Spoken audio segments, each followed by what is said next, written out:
आज से साढ़े 6 करोड़ साल पहले अर्थ पे एक सिटी साइज एस्टेरॉयड टकराया, जिससे हमारे अर्थ पे एग्जिस्टिंग टाइम तक जो सबसे डेंजरस, सबसे बड़ी स्पीशीज थी, वो एक्सटिंक्ट हो गई। एस्टेरॉयड्स हमारे अर्थ के लिए बहुत बड़ा खतरा है और फिर से हमारे अर्थ पे ऐसा ही खतरा मंडरा रहा है। नासा, इसरो और जितने भी स्पेस सेंटर्स हैं, जितने भी यहाँ पे साइंस रिलेटेड जो स्पेस पे काम करती है, जितनी भी ऑर्गेनाइजेशंस हैं, उनकी पैनी नज़र बनी हुई है ऐसे एस्टेरॉयड्स पे। और इस वीडियो में आपको बताऊंगा कुछ ऐसे एस्टेरॉयड्स जिनसे रिलेटेड हमारे अर्थ को खतरा होने वाला है आने वाले सालों में। So hello everyone and welcome to micro study. पहले हम बात करें उस एस्टेरॉयड के बारे में जिसने डायनासोर्स को अर्थ से खत्म कर दिया। तो एस्टेरॉयड, जैसे कि मैंने आपको बताया, 6.5 करोड़ साल पहले आया था, यानी 66 मिलियन ईयर्स अगो। और इसका जो साइज था वो एक शहर के बराबर था, एक सिटी साइज एस्टेरॉयड था। इसका इम्पैक्ट अगर मैं आपको टर्म्स बताने की कोशिश करूं, तो अगर आपने टीएनटी तो सुना ही होगा, जो कि एक तरह का ब्लास्ट में यूज किया जाता है। तो अगर 65 मेट्रिक टन्स ऑफ टीएनटी को अगर ब्लास्ट किया जाए एक साथ, उतना बड़ा इम्पैक्ट इस एक एस्टेरॉयड ने क्रिएट किया। तो आप सोच सकते हैं कि कितना ज़्यादा डेंजरस एस्टेरॉयड था। इसने डायनासोर जैसे बड़े जानवर, जो कि अडैप्टिव था, बहुत बड़ा था, उसे एक्सटिंक्ट कर दिया।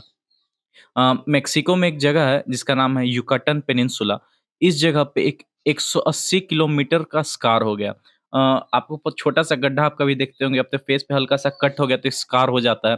सोचिए 180 किलोमीटर बड़ा स्कार उस पेनिनसुला पे हो गया जिसका नाम है युकाटान, और ये मेक्सिको में स्थित है। अ, इसका जो एक इन्फेमस इफ़ेक्ट था, उसका नाम था चिक्सलूप इम्पैक्टर। अब ये क्या था?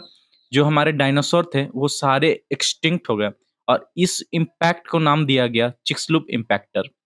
और इस जो एक्सटिंक्शन था, इस जो पीरियड था स्पीशीज के एक्सटिंक्शन का, उसे कहा गया क्रिटेशियस पैलोजीन एक्सटिंक्शन। अब क्योंकि हमें पता है कि इस तरह के एस्टेरॉइड से हमारे अर्थ को खतरा है, इसलिए नासा ने एक ऑब्जर्वेटरी बनाई, अपना ऑर्गेनाइजेशन बनाया और उसका नाम दिया NASA centre for near earth objective studies. अब ये जो है, ये एक इम्पैक्ट मॉनिटरिंग सिस्टम है, जो कि जितने भी एस्टेरॉइड हमारे स्पेस में है, जो कि सैटर्न से आ रहे हो या फिर किसी एस्टेरॉइड बेल्ट से आ रहे हो, उस पर अपनी पैनी नजर बनाए रखता है। और फिलहाल 5 ऐसे एस्टेरॉइड है जिनसे हमारी अर्थ को खतरा है। तो चलिए देखते हो कौन कौन से एस्टेरॉइड है। नंबर 1 पर है बेनू। अब ये जो बेनू एस्टेरॉयड है, आप इसे इमेज में देख पा रहे होंगे, बहुत छोटा-सा दिख रहा है इमेज में। लेकिन इस एस्टेरॉयड की खास बात ये है कि इसका जो साइज़ है वो लगभग आधे किलोमीटर जितना है। आधे किलोमीटर, 500 मीटर तो आपको सुनने में लग रहा हो काफ़ी छोटा है, मगर अगर आप रियलिटी में सोचिए, 500 मीटर, आधे किलोमीटर, आप कभी अगर 100 मीटर का रेस भागे होंगे तो आपको लगा होगा कि 100 मीटर कितना बड़ा है। तो आप सोच लीजिए कि 500 मीटर कितना बड़ा होगा। और जब वो इम्पैक्ट करेगा, अगर टकराव हो गया उससे, तो कितना ज़्यादा हानि ये पहुँचा सकता है। इसकी डिस्कवरी हुई थी सितंबर 1999 में और इसका जो ऑफ़िशियल नेम था वो है 101955 बेनू। अब ये एक नियर अर्थ एस्टेरॉयड है। अगर आपको नहीं पता नियर अर्थ एस्टेरॉयड क्या होता है, तो मैं आपको वो एक्सप्लेन करता हूँ। नियर अर्थ एस्टेरॉयड या नियर अर्थ ऑब्जेक्ट ऐसा ऑब्जेक्ट होता है जो कि हमारे सन के अराउंड रिवॉल्व करता है, और जो उसका डिस्टेंस है, वो जैसे अर्थ और सन के डिस्टेंस के 1.3 टाइम्स से कम हो। फॉर एग्ज़ाम्पल, अगर अर्थ और सन का डिस्टेंस 100 किलोमीटर्स है एग्ज़ाम्पल के लिए, तो उसका जो डिस्टेंस है वो 130 किलोमीटर से कम हो, तो वो कहलाएगा नियर अर्थ ऑब्जेक्ट, या फिर उसे हम कह सकते हैं वो एस्टेरॉयड है तो नियर अर्थ एस्टेरॉयड। ये जो बेनू है, ये एक नियर अर्थ एस्टेरॉयड है और नासा साइंटिस्ट ने कैलकुलेट किया था इसके अप्रोच को, मतलब कि अर्थ से टकरा सकता है कि नहीं, या कितना क्लोज आ सकता है, कैलकुलेट किया था 24 सितंबर को। और उस टाइम इसका जो प्रेडिक्शन था वो था 0.037%। यानी मतलब अगर 100 में से 0.03% चांस है कि वो आके हमारे अर्थ से टकराएगा। बहुत ही कम चांस है, इतने कम चांस में कि हमारे अर्थ से टकराए, ये बिल्कुल मतलब नेग्लिजिबल है। या फिर यहाँ रेफरेंस में बात करें, तो 2700 टाइम्स अगर वो अर्थ के क्लोज से पार हो, तो केवल एक बार ऐसा हो सकता है कि वो हमारे अर्थ से टकराएगा। लेकिन फिर भी इसके अगेंस्ट हमने प्रिपरेशन की, साइंटिस्ट ने प्रिपरेशन की और इसके बारे में और ज़्यादा रिसर्च की, तो इन्हें पता चला कि ये कार्बन रिच एस्टेरॉयड है, इसमें ढेर सारी कार्बन की मात्रा पाई जाएगी। और लेकिन जिस तरह ये जितने नज़दीक आएगा, ये अलग-अलग, मतलब इसके अंदर से और ज़्यादा हमें जानकारी पाने को मिलेगी कि इसके अंदर और कौन-कौन से न्यूट्रिएंट्स है और कौन-कौन से इसमें एलिमेंट्स है, कंपाउंड्स है, ये हमें जानने को मिलेगा। है 2905 195 डीए, और इसका जो लेंथ है वो है 1.3 किलोमीटर्स, काफ़ी बड़ा ये भी एक एस्टेरॉयड है। और ये सेकंड रिस्केस्ट ऑब्जेक्ट है, एस्टेरॉयड है, जिससे हमारे टकराने के चांस बहुत ज़्यादा हैं, और वो है 0.0029%, यानी 34,500 में एक बार। तो आप तो कहेंगे ये बहुत कम है, मगर मैं आपको बता दूँ कि जब ये एस्टेरॉइड जब अर्थ के नियर से पास होता है, तो हमें पता नहीं कि ये पहला ही वही चांस है कि 34,499 में से चांस है उससे पार हो रहा है। तो सेफ कहना कुछ हद तक है क्योंकि चांसेस बहुत कम है, मगर क्या ये वही चांस है कि नहीं, ये कह पाना बहुत ज़्यादा मुश्किल होता है। नंबर थर्ड पे हमारे पास है 2023 TL4। अब 2023 इसे इसलिए नाम दिया गया कि 2023 साल में डिस्कवरी इसकी हुई थी, इसका नाम 2023 दिया गया है। इसकी डिस्टेंस की बात की जाए तो ये है ऑलमोस्ट 0.33 किलोमीटर्स और इसका वेट है 47 मिलियन टन्स, यानी या फिर कन्वर्जन रेट में 43 मेट्रिक टन्स। तो अब इसके बारे में बात करें तो ये एक हैज़ार्डस एस्टेरॉयड इसे भी कहा जा रहा है, क्योंकि इसका जो चांस है वो है 0.00055% और इसका जो चांस है अर्थ से टकराने का वो है ऑलमोस्ट 1 इन 1,81,000। तो ये इससे भी हम काफ़ी सेफ है, मगर आप इस नंबर की ओर मत जाइए, क्योंकि हमारे स्पेस में बहुत सारे ऐसे ऑब्जेक्ट्स हैं जिनसे हमारे अर्थ को खतरा है। आप सोच सकते हैं 1,81,000 में एक बार, यानी वो एक बार तो है जिसे टकरा सकता है। टू बी पॉजिटिव बहुत कम है, मगर फिर भी हमारे साइंटिस्ट इस पर नज़र रखते हैं और प्रिपरेशन करते रहते हैं कि बाई चांस कभी ऐसा हुआ कि कोई एस्टेरॉइड बहुत ज़्यादा करीब आ गया हमारे अर्थ के, तो उससे निपटने में हमें आसानी होगी। और इसकी जो खोज थी वो हुई थी 2023 में, इसलिए इसका नाम 2023 TL4 किया।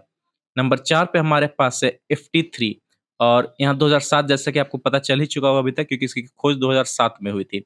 इसकी डिस्टेंस के बारे में बात करें तो ये है ऑलमोस्ट 0.34 किलोमीटर्स और इसका वेट है 54 मिलियन टन्स। अब इसे हम एक और नाम से जानते हैं, इसका नाम है लॉस्ट एस्टेरॉयड। अब हम इसे लॉस्ट एस्टेरॉयड इसीलिए कहते हैं कि जब इसकी डिस्कवरी हुई थी 2007 में, उसके बाद से इसे हमें देखने को नहीं मिला। ये कहाँ चल गया, कहाँ चल गया, इसके बारे में कुछ पता नहीं, साइंटिस्ट को कुछ भी अंदाज़ा नहीं है इसके बारे में। और इसका जो चांसेस है बहुत ज़्यादा कम है, वो है 0.000096% यानी 10 मिलियन यानी 1 करोड़ में केवल 1 चांस है कि आके हमारे अर्थ को स्ट्राइक करेगा। इसके बारे में अभी प्रेज़ेंट पे अगर बात की जाए कि क्या कैलकुलेशन हुई है 2024 के तहत, तो ये नंबर बढ़ के हो गया है 1 इन 11.5 मिलियन।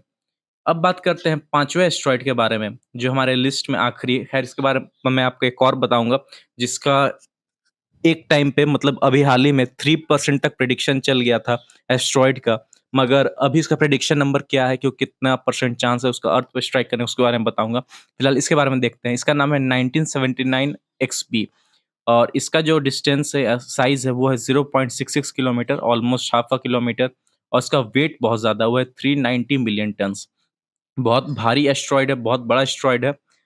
ऑलमोस्ट अब बात किया जाए तो 40 साल हो चुके हैं इसे खोजे हुए, मगर इस 40 साल से इसका कोई अता-पता नहीं है। शायद एस्टेरॉयड बेल्ट हमारे सोलर सिस्टम को पार भी कर चुका है और इसका जो चांस था वो था 1 इन 1.8 मिलियन यानी 0.00055% और इसका जो आखिरी जो हमें इसके बारे में पता चला अर्थ को स्ट्राइक करने के बारे में, वो था दिसंबर 14, 2133 यानी आज से 100 साल तक इसका चांस है कि अर्थ पे स्ट्राइक कर सकता है, मगर अभी इसके बारे में हमें कोई खोज खबर नहीं है।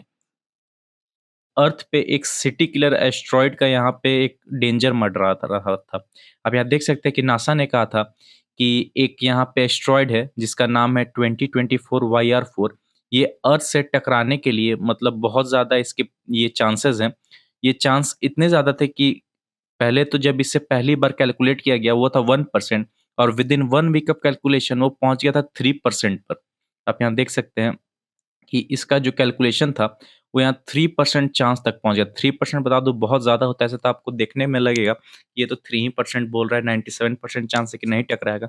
मगर 3% चांस भी बहुत ज़्यादा होता है, जब हम बात करते हैं एस्टेरॉयड की। तो आप यहाँ देख सकते हैं कि अब ये न्यूज़ आई है नासा की ओर से जब रिकैलकुलेट किया गया, कि जो चांसेज़ है इस सिटी किलर Y34 एस्टेरॉयड की, वो अब ज़ीरो हो चुके हैं। यानी अब एक बहुत बड़ी रिलीफ़ है कि ये एस्टेरॉयड 100% अब हमारे यहाँ पे नहीं टकराएगा।